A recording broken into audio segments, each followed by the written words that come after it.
Somebody once came up to me and said, "Who gave you the right to compare religion to the stars?" And I said, "What? Look around you. Since the ancient times, all of it. And I ain't making this up. This comes from our own historians. They teach you that our ancients, ancestors, worship the sun. They had many sun gods. It's unbelievable when you start to look at all the forces of nature and the way we depicted them over the years, thousands of years. And with the sundial, and how it came about to give us time. I mean, it's all astrology. It's all based on it. We may have gotten fancier with it over the years, but it's still the same thing. I mean, how we got a 24-hour day. It goes back. It's ancient Egypt, even before that probably. It's been going on for a long time. I don't know how anybody can ignore this. Because when you start to realize how the sundial works, you know, it rotates clockwise in the shadow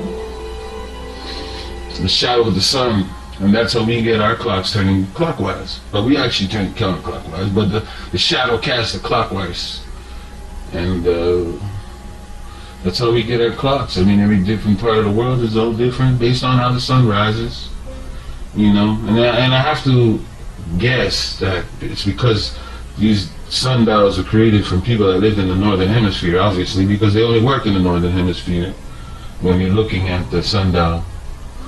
I mean, I'm sure you can use it in the south, but it doesn't work the same, the sundial.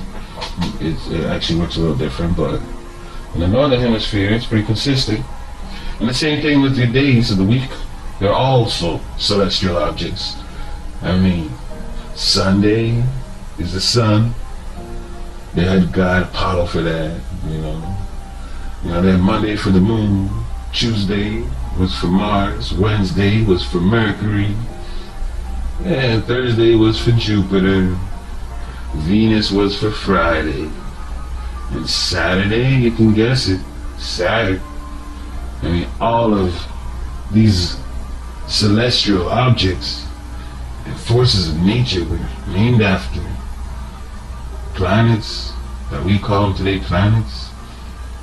And they named them gods, gave them names. I mean, from the Vikings to the Egyptians, everybody did it. The historians told me so. It was like that. This is the way they understood things back then. And so, you can respect it, because it's still pretty accurate. I don't know how they did it. I guess a lot of time went by, so that's why we gotta respect this. And you know, for those who live in the land of the deep darkness, a light will shine. What are you talking about? I urge you to pause this stuff. So I even talked to a friend of mine who's a Hindu, and I asked him, is it true that you guys are worshiping celestial objects? And he said, yeah. No shame. I couldn't believe it. So I started looking into it. And it's true. Just like the Egyptians, just like the Norsemen, the Hindus still to this day follow this stuff. And it's shocking. To me at least, because they're worshiping celestial objects. Like Monday is Soma for the moon. Mangal is Tuesday for Mars. Come on, ask them. Buddha is Wednesday for Mercury. Yeah, Guru, Thursday, Jupiter. That's right. Shukra, Friday for Venus. Shani, Saturday, Saturn. Yes, and Ravi for Sunday was the sun. And just like the ancients did, we're doing it today. Still to this day. Celestial objects are being worshipped, just like the ancients, the Mithras did. Of course, the Egyptians.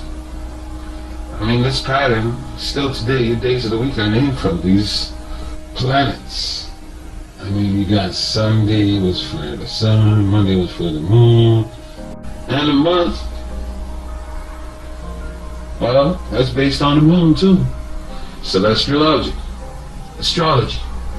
Every time you get a new moon, you get a new month.